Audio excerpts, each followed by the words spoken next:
यूं ही नहीं आते ज़िंदगी में बदलाव, यूं ही नहीं आते ज़िंदगी में बदलाव, रोशन होने के लिए मोम को भी पिघलना पड़ता है, रोशन होने के लिए मोम को भी पिघलना पड़ता है। Hello everyone, Sanjay sir here with new topic of class 12 mathematics, that is integration. तो आज इंटीग्रेशन पढ़ेंगे हम। इंटीग्रल्स के अंदर क्या है, किस तरह से होता है, वो सारी चीज़ें जानेंगे। तो इंटीग्रेशन क्या है? इंटीग्रेशन इज़ द समेशन, सम करना है, इंटीग्रेट करना है, मतलब एक करना है। That is the reverse process of differentiation. ठीक है। और इंटीग्रेशन में जो इंटीग्रेशन का सिंबल है, ध्यान रखना, इंटीग्रेशन का सिंबल जैसे इस तरह से होता है, that is also taken from summation. Summation में एस वर्ड, एस जो लेटर है, समेशन के इस एस से लिया गया है सिंबल ऑफ इंटीग्रेशन। तो symbol of integration is represent summation. तो इंटीग्रेशन का मीन क्या है? समेशन, मतलब सम करना। अगर हमें किसी चीज़ के बारे में बारीक स्टडी, माइन्यूट स्टडी पता है, रेट ऑफ चेंज ऑफ पता है और उसका वाइडर प्रोस्पेक्ट हमें जानना है, तो हम इंटीग्रेशन की हेल्प लेते हैं, इंटीग्रेशन करते हैं। जैसे समझते हैं, कोई फंक्शन हमारे पास है y = f(x), कोई फंक्शन हमारे पास है, इस तरह से हमने इसका ग्राफ प्लॉट किया। मान लो इस पॉइंट के कोऑर्डिनेट है a0 और इस पॉइंट के कोऑर्डिनेट है b0। ठीक है। तो ये y = f(x) एक ग्राफ प्लॉट हमने किया और यहाँ से हमें मालूम करना है कि ये एरिया कितना कवर होगा। अब ये तो वेरिएबल है, किस तरह से हम इसका एरिया फाइंड आउट करें? Area under the curve. अब एरिया के लिए कई सारी फिजिकल क्वांटिटीज आ सकती है हमारे इस तरह के प्रोस्पेक्ट्स में। तो फिलहाल जब एरिया हमें निकालना है तो यहाँ पर एक छोटी सी स्ट्रिप ले सकते हैं जो कि रेक्टेंगुलर शेप की हमें दिखाई देगी और जिसकी विड्थ कितनी होगी? dx, क्योंकि x एक्सिस है और x एक्सिस में बहुत ही बारीक, बहुत ही माइन्यूट एक स्ट्रिप हमने कंसीडर की है जिसकी विड्थ कितनी है? dx। और ये पॉइंट, इस पॉइंट के कोऑर्डिनेट अगर px, y है तो इसकी जो हाइट होगी दैट इज y। तो इस स्ट्रिप का एरिया कितना होगा? y × dx। तो एरिया ऑफ स्ट्रिप कितना होगा? Area of strip equal to y dx। और इसी तरह की सारी स्ट्रिप्स इतने ही विड्थ की हम यहाँ से लेकर यहाँ तक अगर ऐड कर दें तो हम इस पूरे कर्व का के नीचे जितना भी एरिया है वो आ जाएगा। तो एरिया इसका टू क्या होगा? Integration of all such strips. Integration मतलब ऐड करना है इतनी जितनी भी यहाँ से लेकर यहाँ तक की स्ट्रिप्स हैं। तो इंटीग्रेशन होगा y dx, कहाँ से कहाँ तक लेना है? a से लेके b तक। dx की विड्थ क्या है? a से लेके b तक।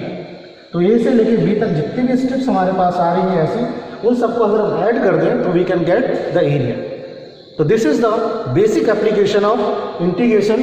We can find out wider prospects of a function. ठीक है। और दूसरी बात समझते हैं, जैसे हमारे पास डिस्प्लेसमेंट है 5t² + 3t + 7। This is the displacement for a body in time t। ठीक है। हमें इसकी वेलोसिटी निकालनी है। तो वेलोसिटी इसका क्या होगा? ds/dt, rate of change of displacement, that is called velocity. और वेलोसिटी क्या आएगी? डिफरेंशिएट करेंगे इसका तो 10t + t का डिफरेंशियल 1 t आएगा। तो वेलोसिटी इक्वल टू आ गई 10t + 3। हमें अगर वेलोसिटी मालूम है t टाइम में और डिस्प्लेसमेंट चाहिए, तो जैसे कि तुम्हें बताया integration is the reverse process of differentiation. तो हमारे इसका अगर हम इंटीग्रेशन करें तो डिस्प्लेसमेंट आ जाना चाहिए। चेक करते हैं, देखते हैं यहाँ पर। तो हमारे पास s क्या होगा? Integration of v dt, integration of v dt। Velocity का जो rate of change of displacement था, इसको दोबारा से हम ऐड करते हैं, दोबारा से इसको इंटीग्रेट करते हैं, तो वापस हमें क्या मिलना चाहिए? डिस्प्लेसमेंट। चलो देखते हैं। तो 10t + 3, इसका इंटीग्रेशन हम करेंगे, कितना आएगा? 10t² / 2 + 3t + यहाँ पर एक कांस्टेंट रख देंगे दैट इज c। तो कितना हमारे पास आ रहा है?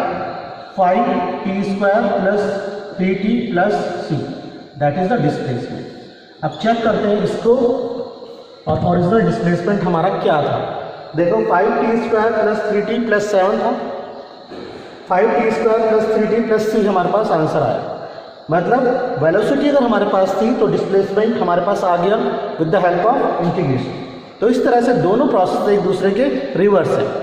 अब समझते हैं कि कांस्टेंट c क्यों लगा।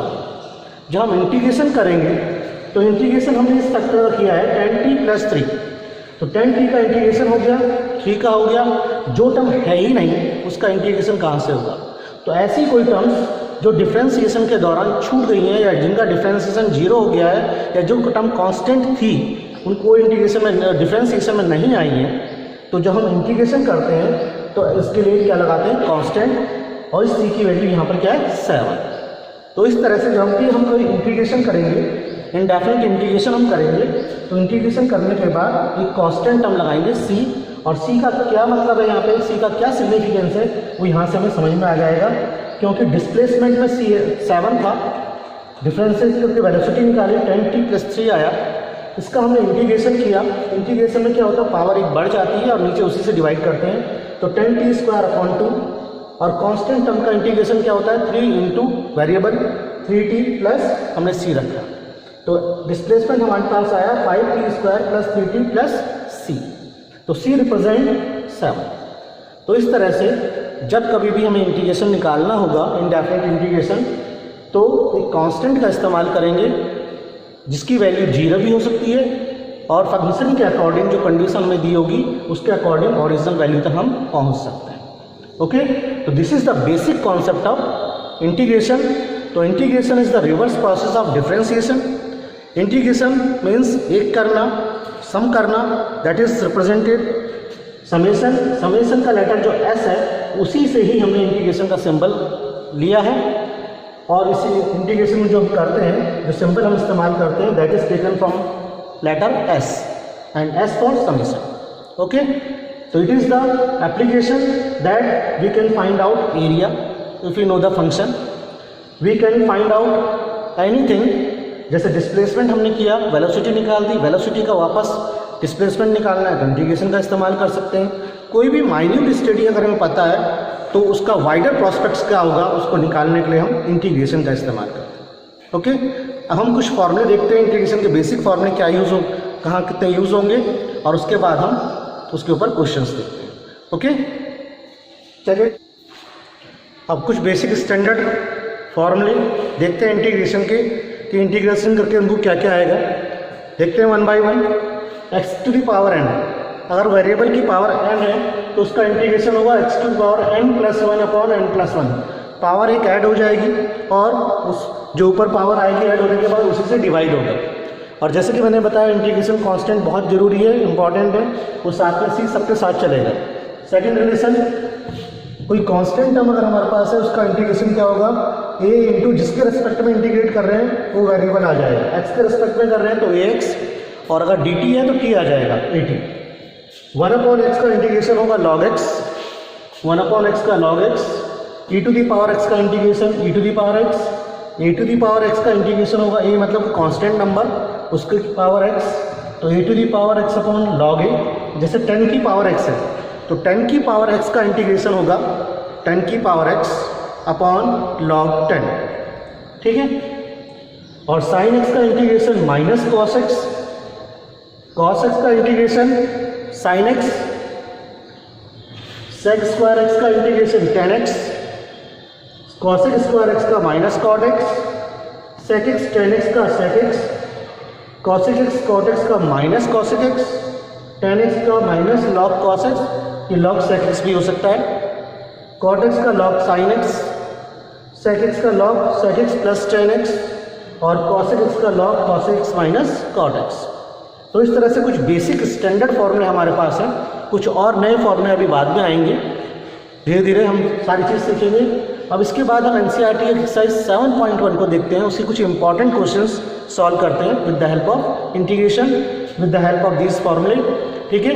तो इस फॉर्मूलों को आप लोग नोट कीजिए और हम देखते हैं एक्सरसाइज 7.1।